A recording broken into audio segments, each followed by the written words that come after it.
ఉచిత బస్సు ప్రయాణంపై మహిళలను అవహేళన చేస్తూ కేటీఆర్ చేసిన అనుచిత వ్యాఖ్యలకు నిరసనగా కాంగ్రెస్ శ్రేణులు మెదక్ జిల్లా నిజాంపేట మండల కేంద్రంలో భారస కార్యనిర్వాహక అధ్యక్షుడు కేటీఆర్ దిష్టిబొమ్మ దహనం చేశారు. మహిళల పట్ల కేటీఆర్ కు చిత్తశుద్ధి ఉంటే ఆయన చేసిన వ్యాఖ్యలను వెనక్కి తీసుకొని క్షమాపణ చెప్పాలని డిమాండ్ చేశారు. ఇక కాంగ్రెస్ ప్రభుత్వం మహిళలను ఆర్థికంగా ఎదగాలన్న ఉద్దేశంతో కొద్ది సంక్షేమ పథకాలను అమలు చేస్తుందని అన్నారు.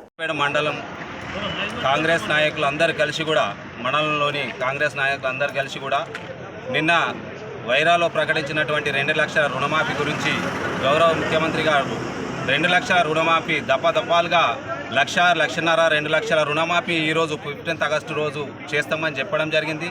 దానిలో భాగంగానే మా ఎమ్మెల్యే గారి రోహిత్ గారి ఆదేశానుసారం నిజాంపేట మండలం మెదక్ అసెంబ్లీ కాన్స్టిట్యున్సీలో నిజాంపేట మండలంలో రేవంత్ రెడ్డి గారికి, అలాగే బట్టి విక్రమార్క గారికి, జిల్లా ఇన్ఛార్జి మంత్రి అయినటువంటి కొండ సురేఖ గారికి, అలాగే జిల్లా మంత్రి అయినటువంటి దామోదర్ రాజనరసింహ గారికి అందరికీ కూడా మేము కృతజ్ఞతలు నిజాంపేట మండలం నుంచి కాంగ్రెస్ పార్టీ నుంచి కృతజ్ఞతలు తెలుపుతున్నాము.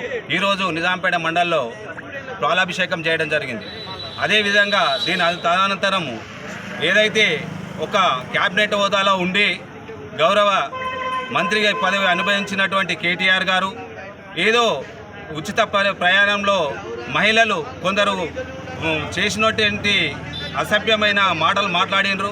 మహిళలు కూడా ఇప్పుడు వంకాయలు అమ్మినరు, బీరకాయలు అమ్మినరు, అలాగే పనులు తోముకుంటున్నారు.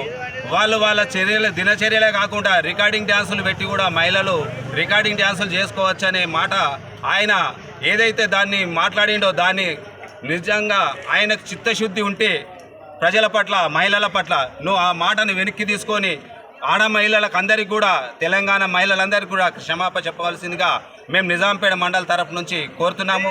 కేటీఆర్ గారు, మీరు ఎప్పుడైతే ప్రజలను, మహిళలను అవమానించిరో మీ పతనం కూడా ప్రారంభమైంది.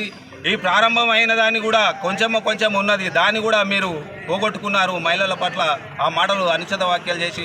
అందు గురించి నిజాంపేట మండల తరఫు నుంచి మేమందరము హెచ్చరిస్తున్నాము. ఇకనైనా మాట్లాడేటప్పుడు జాగ్రత్తగా మాట్లాడండి. కాంగ్రెస్ పార్టీ అనేది 100 సంవత్సరాల చరిత్ర ఉన్న పార్టీ.